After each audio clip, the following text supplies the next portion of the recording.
এক্সামত এনেধৰণৰ ডিভিজনসমূহ দিয়া থাকিলে আমি ডিভিজনসমূহ কেনেদৰে কৰোঁ চাওক আমি সদায় মনত ৰখা প্ৰয়োজন যে যেতিয়া এনেধৰণৰ ডিভিজনসমূহ দিয়া থাকে তেতিয়া আমি ডিভিজন নকৰি এইটো মাল্টিপ্লিকেশ্যনহে কৰিম আমি তো এই ধৰণৰ ডিভিজনসমূহ মাল্টিপ্লিকেশ্যন কেনেদৰে কৰা হয় চাওক প্ৰথমটো আমি 2/5 2/5 ছেমে লিখিম বাকীবিলাক ডিভিজনৰ ঠাইত মাল্টিপ্লিকেশ্যন লিখিম যেতিয়া ডিভিজনৰ ঠাইত মাল্টিপ্লিকেশ্যন লিখিম তেতিয়া স্থানৰ পৰিৱৰ্তন হ'ব সংখ্যাকেইটাৰ মানে হৰ ল'বলৈ পৰিৱৰ্তন হ'ব লব হৰলৈ পৰিৱৰ্তন হ'ব এতিয়া উলটি গ'লে 5/2 আহিব ডিভিজনৰ ঠাইত মাল্টিপ্লিকেশ্যন ছেম লিখিম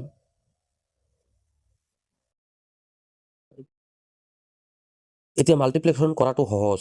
এতিয়া চাওক 5ৰ লগত 5 কটা যাব 2ৰ লগত 2 কটা যাব থাকিব এইখিনিহে তো এইখিনি কৰিলে আমি কি পাম ওপৰত দুটা 5 আছে মানে দুটা 5ৰ লগত মাজত পূৰণ আছে দুটা 5ক পূৰণ কৰিলে 25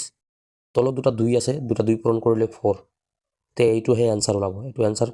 ডি নম্বৰ অপশ্যনত আছে